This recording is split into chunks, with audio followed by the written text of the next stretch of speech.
وتذل من تشاء وتعز من تشاء وتذل من تشاء. جھوٹی نوازشات کی بارش فضول ہے، مجھ کو ذلیل کرنے کی سازش فضول ہے. جھوٹی نوازشات کی بارش فضول ہے، مجھ کو ذلیل کرنے کی سازش فضول ہے. میرا قدم میرا قدم قدم پہ مددگار ہے خدا. وتعز من تشاء وتذل من تشاء وتعز من تشاء وتذل من تشاء. نادان کو اس بات کا بالکل نہیں پتا. وتعز من تشاء وتذل من تشاء. بنجر زمیں پہ پھول کی چادر بچھائے وہ، پتھر کو موم موم کو پتھر بنائے وہ. بنجر زمیں پہ پھول کی چادر بچھائے وہ، پتھر کو موم موم کو پتھر بنائے وہ. اس کی رضا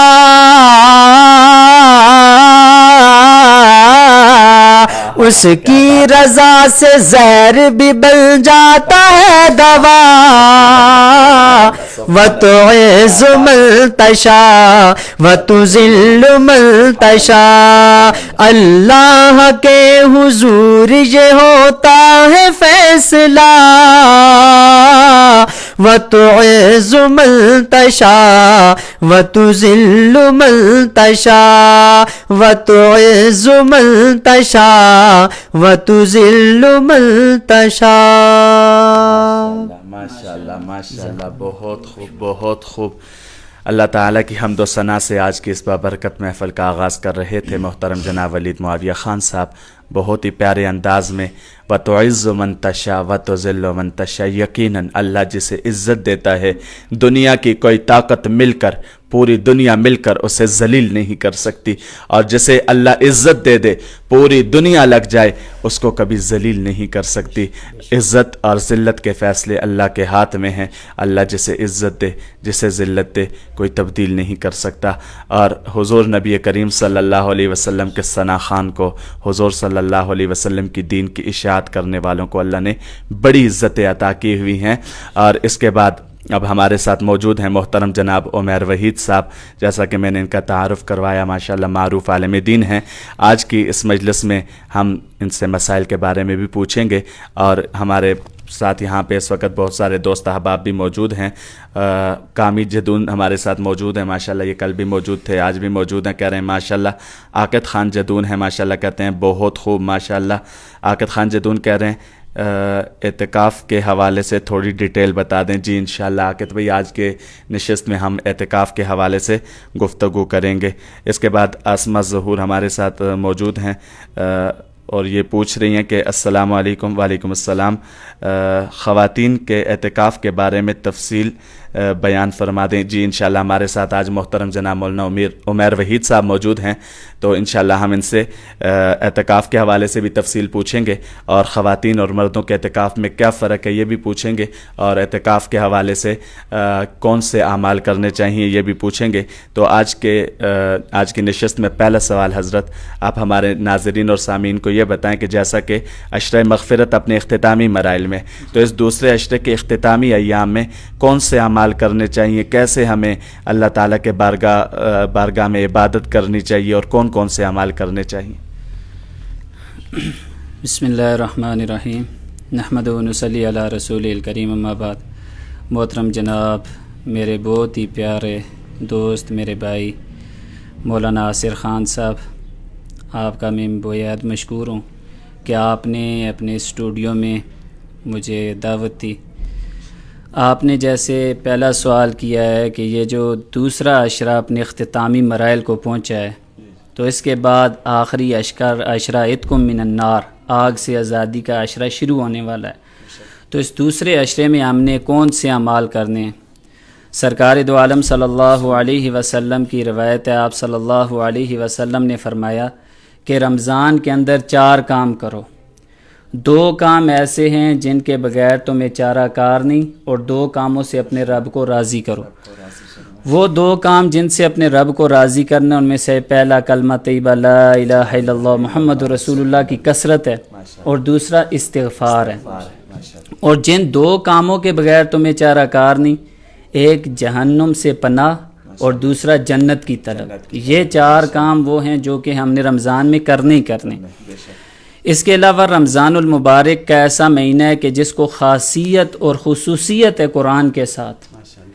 ہمیں جتنا زیادہ ہو سکے قرآن پاک کی تلاوت کرنی چاہیے. سرکار دو عالم صلی اللہ علیہ وسلم کے بارے میں آتا ہے، مولانا کو پتہ ہے، سائے ستہ بری پڑھی ہے، روایات میں بارہا یہ لکھا ہے کہ حضور صلی اللہ علیہ وسلم رمضان المبارک کے اندر قرآن پاک کی اتنی کثرت سے تلاوت کرتے تھے، اور حضرت جبرائیل جس وقت دور کے لیے آتے تھے، جیسے ہمارے یہاں حفاظ کا ہوتا ہے آپس میں قرآن سنانے سے پہلے 2 بھائی بیٹھ کے اس کو دہراتے ہیں، آتے تھے تو وہ رمضان میں 2 مرتبہ بھی تشریف لائے. اور یہ اسی لیے تھا کہ رمضان کو قرآن کے ساتھ خاصیت حاصل ہے. اور پھر اس رمضان کے اندر جو آخری عشرہ عتق من النار، اس سے پہلے ایک بات یہ بتاتا چلوں کہ حدیث شریف میں آتا ہے، سرکار دو عالم صلی اللہ علیہ وسلم نے فرمایا روزانہ افطار کے وقت ایسے 10 لاکھ آدمیوں کو اللہ تعالیٰ جہنم سے خلاصی کا پروانہ دیتے ہیں جن پہ جہنم واجب ہو چکی ہے، جہنم کا ٹکٹ مل چکا ہے کہ جہنم میں جانا ہے، اللہ تعالیٰ چھوڑ دیتے ہیں.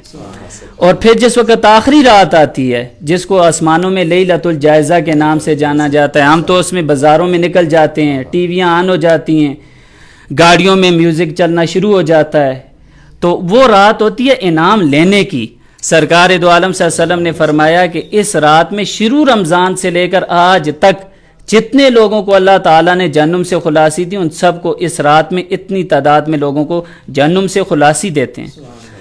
اور پھر اس کے ساتھ یہ ہے کہ کچھ ایسے بد نصیب ہیں، کم قسمت کہہ لیں، جن کی اس عشرہ مغفرت میں ان بڑی راتوں میں بھی ان کی مغفرت نہیں ہوتی.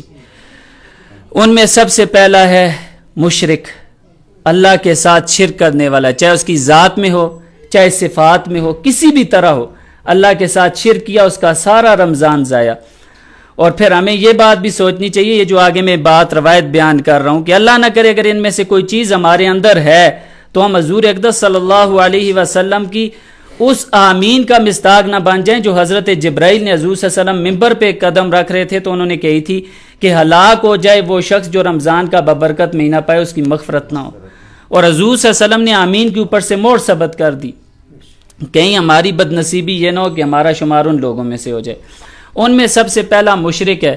دوسرا ماں باپ، عاقل لوالدین، ماں باپ کا نافرمان، کسی صورت میں اس کی مغفرت نہیں ہے. اگر کوئی غلطی ہوئی ہے تو خدا را بھی وقت ہے اپنے ماں باپ کے پاؤں پکڑ لیں، ٹھیک ہے، یہ تھوڑی سی زندگی ہے، کیا پتہ ہمیں رمضان کے بعد زندگی مہلت ملتی ہے نہیں ملتی، اگلے دن کل کا روزہ ہمیں ملتا ہے نہیں ملتا. اسی طرح سے اگر ماں باپ دنیا سے چلے گئے ہیں، یہ ان کے پیچھے ان کو کچھ تنگ کرتا رہا ہے تو اس کے لیے بھی حضور صلی اللہ علیہ وسلم طریقہ بتا کے گئے ہیں، ان کے لیے استغفار کرتا رہے. استغفار کرنے کی وجہ سے اللہ تعالیٰ اس کو فرما بردار اولاد میں سے شمار کریں گے. تیسرا آ جاتا ہے رشتہ ناتا توڑنے والا، جو آج کل ہم نے ایک چھوٹی سی بات بنائی ہوئی ہے، بات بات پہ ناراضگی، وہ بھی اسی میں آ جاتا ہے، اس کی بھی مغفرت نہیں ہے. چوتھا آ جاتا ہے کینہ پرور، دوسرے کی دل میں اتنی نفرت رکھی ہے اسے نقصان نہیں پہنچا سکتا، لیکن دل میں یہی چاہتا ہے کہ کسی طرح سے یہ ہلاک ہو جائے، اس کو کچھ نقصان ہو جائے، وہ بھی اس میں آ جاتا ہے، اس کی بھی مغفرت نہیں ہے. پانچواں آ جاتا ہے عادی شرابی، ٹھیک ہے، شراب پیتا ہے تو اس کا بھی اس میں آ جاتا ہے. ایک یہ ہے کہ اگر کہیں گناہ ہو گیا ایک آدھ بار تو اللہ سے توبہ کرے، اللہ تعالیٰ معاف کرنے والا ہے. ان میں سے بھی کوئی گناہ اندر ہے تو اللہ تعالیٰ سے رو دو کہ معافی مانگے، اللہ تعالیٰ معاف فرما دیں گے. اسی طرح سے آراف آ جاتا ہے، نجومی، پامسٹ، جسے جا کے لوگ ہاتھ دکھاتے ہیں، اس کی باتوں پہ یقین کرتے ہیں، اس کی بھی مغفرت نہیں ہوتی. اگر ان میں سے کوئی بھی کمی ہے تو ہم رمضان سے پہلے اس کو ختم کر دیں، اور رمضان کے اندر جتنی زیادہ ہو سکے استغفار، اپنے سابقہ گناہوں پہ رو دو کہ اللہ کے آگے توبہ استغفار. اور تاکہ یہ جو رمضان ہے ہمارے لیے نجات کا ذریعہ بن جائے، اور خصوصاً اس کے اندر نوافل کا اہتمام، تہجد کا، قرآن کا، اور یہ جو موبائل ہے اس کو کم سے کم استعمال کریں. ہاں بہت مختصر وقت کے لیے اگر کوئی دیکھے تو دیکھے، ویسے 24 گھنٹے سوشل میڈیا ان چیزوں میں یہ جو ہیں یہ انتہائی نقصان دہ ہیں. بسا اوقات انسان فیس بک کھولتا ہے، آگے سے اور چیزوں میں لگ جاتا ہے، اس کی جو پڑھنے کا جو یہ مہمان رمضان ہے 18 روزے گزر گئے ہیں پتہ ہی نہیں چلا.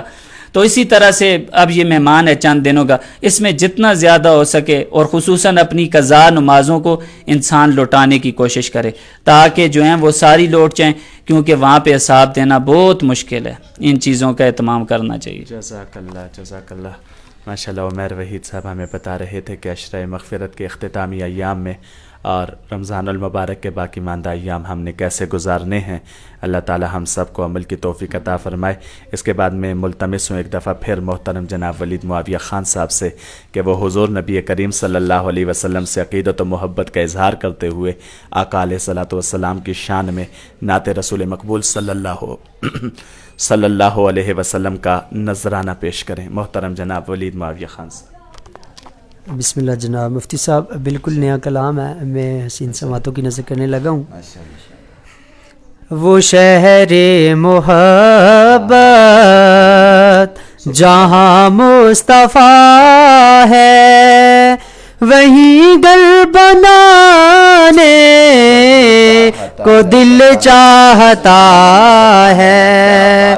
وہ شہر محبت جہاں مصطفیٰ ہے، وہیں گھر بنانے کو دل چاہتا ہے. وہ سونے سے کنکر، وہ چاندی سے مٹی، نظر میں بسانے کو دل چاہتا ہے. وہ شہر محبت، جہاد محبت کی آواز گونجی، کہا خنزلہ نے یہ دلہن سے اپنی. جہاد محبت کی آواز گونجی، کہا خنزلہ نے یہ دلہن سے اپنی. اجازت اگر دو تو جام شہادت لبوں سے لگانے کو دل چاہتا ہے. وہ شہر محبت جہاں مصطفیٰ ہے، وہیں گھر بنانے کو دل چاہتا ہے. جو پوچھا نبی نے کہ کچھ گھر بھی چھوڑا، تو صدیق اکبر کے ہونٹوں پہ آیا. جو پوچھا نبی نے کہ کچھ گھر بھی چھوڑا، تو صدیق اکبر کے ہونٹوں پہ آیا. وہاں مال و دولت کی کیا ہے ضرورت، وہاں مال و دولت کی کیا ہے ضرورت، جہاں دل لٹانے کو دل چاہتا ہے.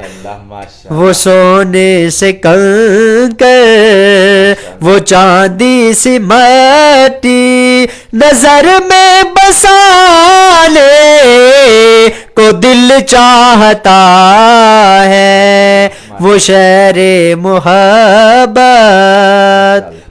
وہ ننھا سا اصغر، وہ ایڑی رگڑ کر یہی کہہ رہا ہے، وہ خیمے میں رو کر. وہ ننھا سا اصغر، وہ ایڑی رگڑ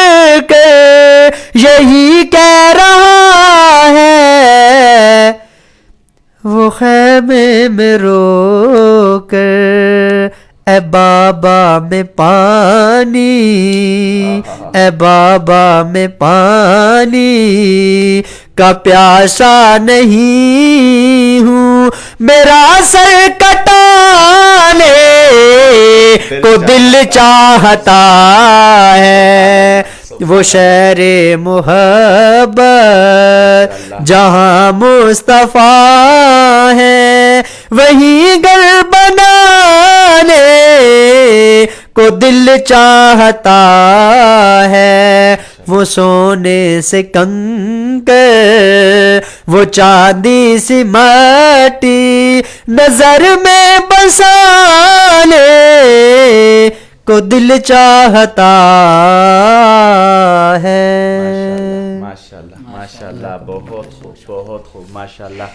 حضور نبی کریم صلی اللہ علیہ وسلم کی بارگاہ میں گلہائے عقیدت نچھاور کر رہے تھے محترم جناب ولید معاویہ خان صاحب۔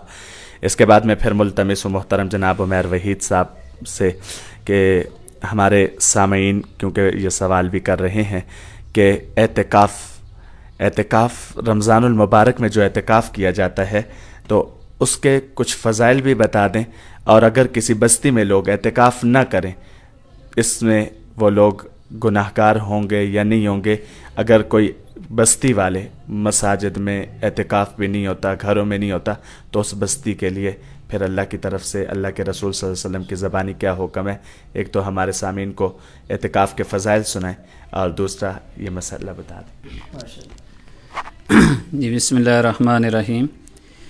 اعتکاف سرکار دو عالم صلی اللہ علیہ وسلم کی مدنی زندگی کو اٹھا کر دیکھا جائے تو جب سے سرکار دو عالم صلی اللہ علیہ وسلم کی مدینہ منورہ تشریف آوری ہوئی، اس وقت سے لے کر جس سال سرکار دو عالم صلی اللہ علیہ وسلم نے دنیا سے پردہ فرمایا، اس وقت تک کوئی سال ایسا نہیں تھا جس سال حضور صلی اللہ علیہ وسلم اعتکاف نہ بیٹھے۔ 9 سال مسلسل بیٹھے، ایک سال حضور صلی اللہ علیہ وسلم کسی غزوے کی وجہ سے نہیں بیٹھ سکے تھے، لیکن دوسرے سال حضور صلی اللہ علیہ وسلم نے اس کی قضا کی تھی اور 20 دن کا اعتکاف کیا تھا۔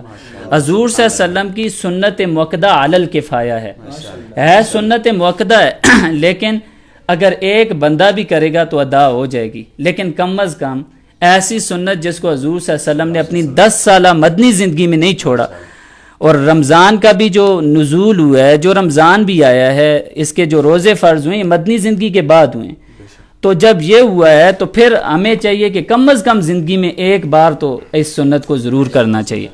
اور حضور صلی اللہ علیہ وسلم اپنی تمام مصروفیات کو چھوڑ کے، حتیٰ کہ حضور صلی اللہ علیہ وسلم کی مصروفیات بھی کیا تھی؟ غزوات تھے، اس کے علاوہ لوگوں میں غزوات کے لیے جانا تھا، مسلسل مختلف اطراف سے قبیلے آتے تھے، قبائل آتے تھے، وہ آ کے حضور صلی اللہ علیہ وسلم کے پاس ایمان لاتے تھے۔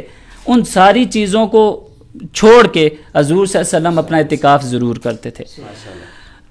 حضرت عباس رضی اللہ عنہ فرماتے ہیں، حضور صلی اللہ علیہ وسلم کے پیارے چچا، اعتکاف کرنے والا گناہوں سے دور رہتا ہے، اور اس کو حضور صلی اللہ علیہ وسلم کی روایت نقل کرتے ہیں، اور اس کو اسی طرح سے نیکیاں ملتی ہیں جس طرح کی نیکیاں کرنے والے کو ملتی۔ مراد یہ ایک بندہ اعتکاف بیٹھ گیا، اب وہ بندہ جنازے میں شرکت نہیں کر سکتا تو اس کو جنازے کا ثواب ملتا رہے گا، وہ بندہ مریض کی بھی مزاج پرسی نہیں کر سکتا، اس کو اس کا ثواب ملتا رہے گا۔ یہ وہ نیکیاں جو کہ صرف بیٹھنے کی ہیں۔ اور پھر یہ ہے کہ مسجد کے اندر اعتکاف کرنا یہ سنت نبوی ہے، ٹھیک ہے، اور ایک اعتکاف کا ثواب اتنا ہے کہ ایک دن کے اعتکاف کا، جو روایات میں آتا ہے کہ زمین اور آسمان کے درمیان جتنی چوڑائی ہے اتنی 3 گنا اس کو 3 خندقیں اتنی بن جائیں، اتنا اس کو جہنم سے ایک دن کی وجہ سے دور کر دیا جاتا ہے۔ پھر اس کے ساتھ امی جان حضرت عائشہ صدیقہ رضی اللہ تعالیٰ عنہ فرماتی ہیں کہ جس سال حضور صلی اللہ علیہ وسلم نے اعتکاف کا ارادہ کیا، اس سال امہات المومنین نے بھی اعتکاف کا ارادہ کیا۔ حضور صلی اللہ علیہ وسلم کے دنیا سے پردہ فرما جانے کے بعد بھی امہات المومنین اعتکاف کرتی رہی۔ اتنی بڑی سنت ہے اور اتنی عظیم سنت ہے۔ اس کی علماء نے یوں مثال دیا کہ بندہ کسی کے در پہ جا کے بیٹھ جائے کہ نہیں میرا یہ کام ہوگا تو اٹھوں گا، اور پھر اس رات اٹھتا ہے جس رات لیلۃ الجائزہ ہے، انعام کی رات آ گئی ہے، اب وہ اٹھ رہا ہے۔ اور پھر عورتوں اور مردوں کے اعتکاف میں کچھ فرق ہیں، کچھ ڈفرینس آ جاتے ہیں۔ ان میں سب سے پہلے یہ ہے کہ عورتیں مسجد میں اعتکاف نہیں کر سکتی. مردوں کے لیے سب سے افضل ہے مسجد حرام، نہیں تو مسجد نبوی، نہیں تو جو جامع مسجد ہے وہ بھی نہ ہو، محلے کی مسجد.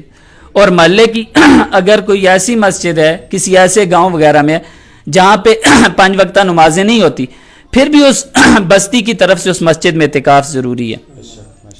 اور عورتوں کے لیے مسجد میں اعتکاف جو ہے ممنوع ہے. حضور صلی اللہ علیہ وسلم نے جس وقت اعتکاف کا ارادہ فرمایا تھا تو امی جان حضرت عائشہ صدیقہ رضی اللہ تعالیٰ عنہ کی روایت ہے کہ مسجد میں خیمے لگ گئے تھے، حضرت عائشہ کا، حضرت حفصہ کا. امہات المومنین وہ تو ظاہر ہے نیکیوں میں ہی آگے دوڑتی تھی، انہوں نے خیمے لگوا لیا. حضور صلی اللہ علیہ وسلم کو پتہ چلا تو آپ صلی اللہ علیہ وسلم نے فرمایا کہ نہیں، تم لوگوں کا اعتکاف گھر میں ہے. عورت کا اعتکاف گھر کے اندر بھی اس جگہ پہ جو جگہ عام آمد و رفت کے لیے نہ ہو، اس سے سائڈ پہ. پھر دوسرا یہ ہے کہ عورتوں کے اعتکاف اس جگہ پہ کرنا چاہیے جہاں پہ عمومی طور پہ گھر کے لیے نماز کی جگہ بنائی جاتی ہے، جس کو گھر کی مسجد کہا جاتا ہے. لیکن بدقسمتی سے کہا جائے گا کہ آج کل ہمارے معاشرے میں اس چیز کو ختم ہو گئی ہے. ڈرائنگ روم ہیں، ڈائننگ ٹیبل ہیں، دنیا کی ہر چیز ہے، لیکن گھر میں نماز پڑھنے کا کوئی کمرہ مختص نہیں ہے. حتیٰ کہ اللہ تعالیٰ ہماری اس کمی کو معاف فرمائے، بعض گھروں میں جانماز بھی کم ہی ملتے ہیں، ڈھونڈنے پہ پتہ چلتا ہے جی تلاش کر رہے ہیں، سامنے ہوتا ہی نہیں، گویا کوئی نماز پڑھتا ہی نہیں ہے. تو عورتوں کے لیے افضل تو وہ جگہ ہے، نہیں تو وہ جگہ ہے جہاں پہ آمد و رفت کم ہو، وہاں پہ وہ اپنے لیے ایک چادریں باندھ لے. چادریں باندھنا یکسوئی کے لیے ہے. مسجد میں بھی جو باندھی جاتی ہیں یہ یکسوئی کے لیے، کیونکہ ایک بندہ اپنی عبادت کر رہا ہے، دوسرا اپنی کر رہا ہے، کیونکہ اعتکاف ہے، یکسوئی کی عبادت ہے. پھر عورتوں کو اس کے دوران جو عورت ہے شادی شدہ ہے اس کو اپنے خاوند کی اجازت ضروری ہے اعتکاف کے حساب سے. اگر وہ اعتکاف کی اجازت نہیں لے گی تو اس کا اعتکاف نہیں ہے. پھر اسی طرح سے عورتوں کے ساتھ یا مردوں کے ساتھ حوائج اصلیہ کے علاوہ، پیشاب پخانے کے علاوہ مسجد سے باہر نکلنے سے جو عورتوں کا گھر ہے ان کے حق میں ان کا جو کمرہ ہے یا جو انہوں نے ایریا مختص کیا ہوا ہے کمرہ، اس کمرے سے باہر نکلیں گے ان کا اعتکاف ٹوٹ جائے گا. مرد ہے مسجد سے بغیر، چاہے بھول کے بے شک نکل جائے، بغیر کسی شرعی حاجت کے، شرعی حاجت میں آ جاتا ہے پیشاب پخانا، اسی طرح کسی کو غسل واجب ہو جائے، ان حاجات کے علاوہ یا وضو ٹوٹ گیا، وضو کرنے کی گھر سے چلا گیا، ان حاجات کے علاوہ اس کے لیے باہر نکلنا جو ہے وہ اعتکاف کے ٹوٹنے کا سبب ہے. پھر اسی طرح سے عورتوں کے اگر خاص ایام آ جائیں ان کا اعتکاف ٹوٹ جائے گا. اور پھر اگر کسی نے اعتکاف کی بنیادی طور پہ 3 قسمیں، اعتکاف واجب، اعتکاف سنت اور اعتکاف نفل. نفلی اعتکاف ایک لمحے کا بھی ہو سکتا ہے، اس کے ساتھ روزہ خاص نہیں. جیسے ہم مساجد میں جاتے ہیں اعتکاف کی نیت کرتے ہیں، اعتکاف کا ثواب ملتا رہتا ہے. اسی طرح سے جو اعتکاف واجب ہے، کسی نے نظر مان لی میرا یہ کام ہو گیا میں اتنے دن اعتکاف کروں گا، یہ اعتکاف واجب ہے، اس کے ذمہ نہیں کرے گا، گناہگار ہوگا. اور تیسری جو قسم ہے سنت اعتکاف، وہ حضور صلی اللہ علیہ وسلم کی سنت ہے، اور ایسی سنت ہے جس پہ آپ صلی اللہ علیہ وسلم نے ہمیشگی فرمائی ہے. بہت شکریہ، بہت شکریہ. ماشاءاللہ ماشاءاللہ. اعتکاف کے حوالے سے تفصیلی گفتگو کر رہے تھے مولانا عمیر وحید صاحب. آخری سوال انہی سے پوچھتا ہوں کہ اعتکاف کے ایام میں خاص طور پر کون کون سے اعمال کرنے چاہیے؟ چند اعمال ہمارے سامعین کو بتا دیں. جی، اعتکاف کے حوالے سے ایک تو جو سب سے بنیادی اور اہم چیز جو بھی ہمارے بھائی یا ہماری بہنیں معتکفین ہیں ان کا ارادہ ہے وہ اپنے موبائل کو چھوڑ دیں، حد الوسع چھوڑ دیں. یہ شیطان کا ایک دھوکہ ہوتا ہے کہ اچھی چیز سنوں گا، قرآن سنتے سنتے اس کی تلاوت رہ جاتی ہے، اس کو اس طرف لے جاتا ہے کہ قرآن سننا بھی رہ جاتا ہے، اس کو نیند آ جاتی ہے، اس کا سارا وقت لو لعب میں لگ جاتا ہے. اسی طرح سے اگر بہت ضروری ہے، بالفرض مسجد میں کوئی بیٹھ رہا ہے، ظاہر ہے کسی وقت کسی حاجت کے لیے گھر میں کرنا پڑ رہا ہے، تو بند رکھے، اتنے ٹائم میں آن رکھے جس میں اپنے محارم کو، وہ بھی محارم کو، غیر محارم سے بات کی تو اعتکاف نہیں ہے. اسی طرح سے اعتکاف کے اندر جن چیزوں سے سختی سے بچنا ہے، غیبت، چغلی، بہتان، کسی کا دل دکھانا، یہ وہ چیزیں ہیں کہ اعتکاف کرنے کا کوئی فائدہ نہیں، وہ سب کچھ ضائع ہو جائے گا. پھر اعتکاف کے اندر خصوصیت کے ساتھ ایک تو یہ ہے کہ اپنے تہجد کی نماز کا ایسا اہتمام کریں کہ پورا سال چلتا رہے، کم از کم 2 رکعت سے ہی، لیکن اٹھنے کی عادت بنائیں، شب بیداری کی عادت بنائیں، تھوڑا سا ذکر کر لیا، تھوڑا نوافل پڑھ لیے، قرآن پاک کی تلاوت کر لی، غرض کے تمام عبادات کو مسلسل کرنا ہے. اسی طرح ایک انتہائی اہم عبادت ہے، سرکار دو عالم صلی اللہ علیہ وسلم نے اپنے چچا حضرت عباس سے کہا تھا کہ اے عباس، اے چچا تجھے میں ایک عطیہ نہ دوں, تجھے میں ایک بخشش نہ دوں, تجھے میں ایک ایسی چیز نہ دوں جس سے تیرے چھپے ظاہر اعلانیہ پوشیدہ سارے گناہ معاف ہو جائیں گے. تو اس میں انہوں نے کہا تھا کہ ہاں آپ صلی اللہ علیہ وسلم نے پھر صلاۃ التسبیح جو نماز ہے اس کا طریقہ بتایا تھا. اور اس کا طریقہ کیا ہے, ایک بار ذہن نشین کرنے کے لیے دوہرا دیتا ہوں کہ سب سے پہلے نیت کرنی ہے 4 رکعت نماز نفل صلاۃ التسبیح کی, اللہ اکبر کہہ کے ثنا پڑھنی ہے. اس کے بعد 15 بار تیسرا کلمہ سبحان اللہ والحمد للہ ولا الہ الا اللہ واللہ اکبر. حدیث میں یہاں تک آیا ہے, یہاں تک پڑھ لے تو ٹھیک, مکمل کر لے تو زیادہ بہتر, وہ سونے پہ سہاگے والی بات ہے. بہت ہوا 5-7 منٹ زیادہ لگ جائیں گے. 15 بار ثنا کے بعد پڑھے گا, پھر سورہ فاتحہ اور ساتھ جو اس نے قرات کرنی ہے, پھر 10 بار پڑھے گا, 25 ہو گئے.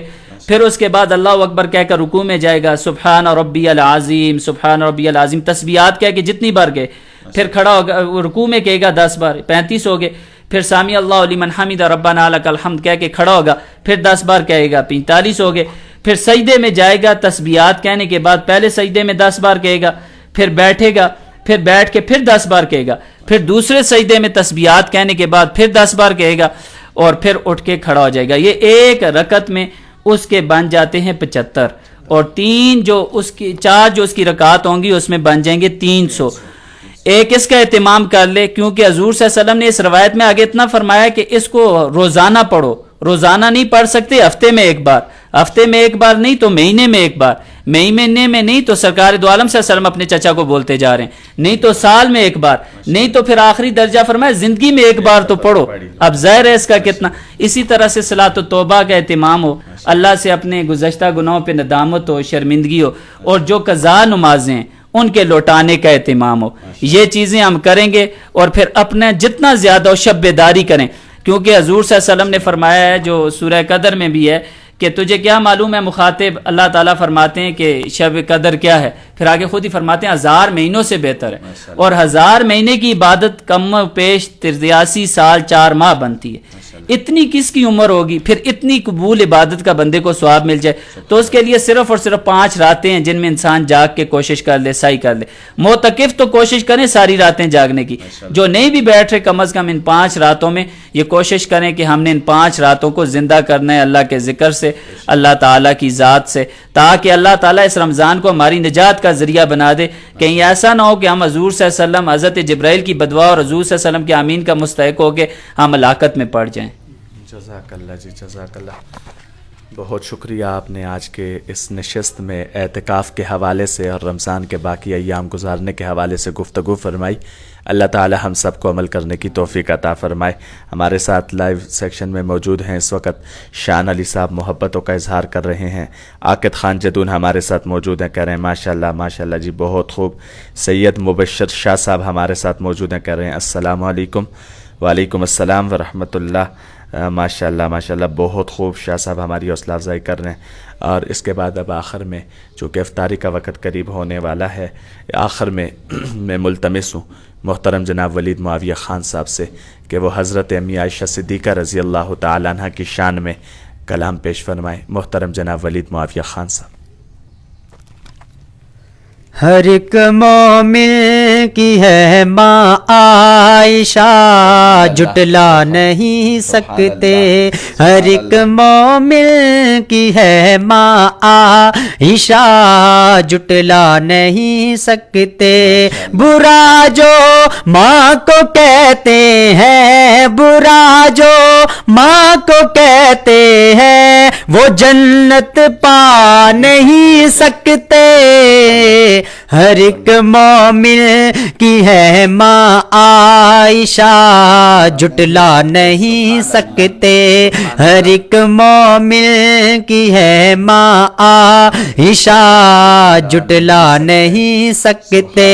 برا جو ماں کو کہتے ہیں, برا جو ماں کو کہتے ہیں, وہ جنت پا نہیں سکتے. ہر ایک مومن کی ہے ماں عائشہ جٹلا نہیں سکتے جنہیں ہے بغض ابو بکر و عمر عثمان و حیدر سے جنہیں ہے بغض ابو بکر و عمر عثمان و حیدر سے شفاعت ان کی معاشر میں نبی فرما نہیں سکتے برا جو ماں کو کہتے ہیں وہ جنت پا نہیں سکتے ہر ایک مومن کی ہے ماں عائشہ جٹلا نہیں سکتے اور کون عائشہ تو ہے خاتون جنت کی ماں عائشہ پوری دنیا میں تجھ سا کہاں عائشہ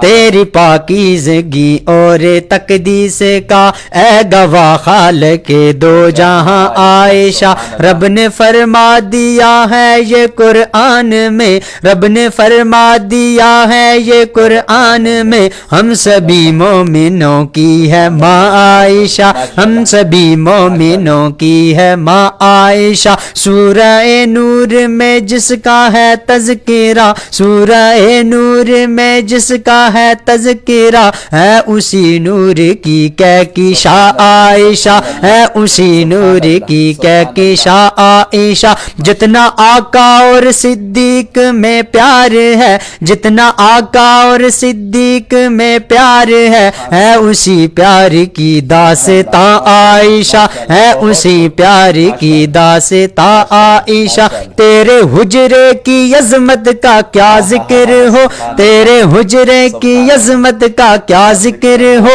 بھیج دی رب نے جنت وہاں عائشہ بھیج دی رب نے جنت وہاں عائشہ تیرے دہن کا چبایا ہوا پسند نبی نے سواک کیا لگے جو پیالے پہ ہونٹ تیرے اسی جگہ سے نبی نے پیا تو ہے خاتون جنت کی ماں عائشہ پوری دنیا میں تجھ سا کہاں عائشہ تیری پاکیزگی اور تقدیس کا اے گواہ خالق دو جہاں عائشہ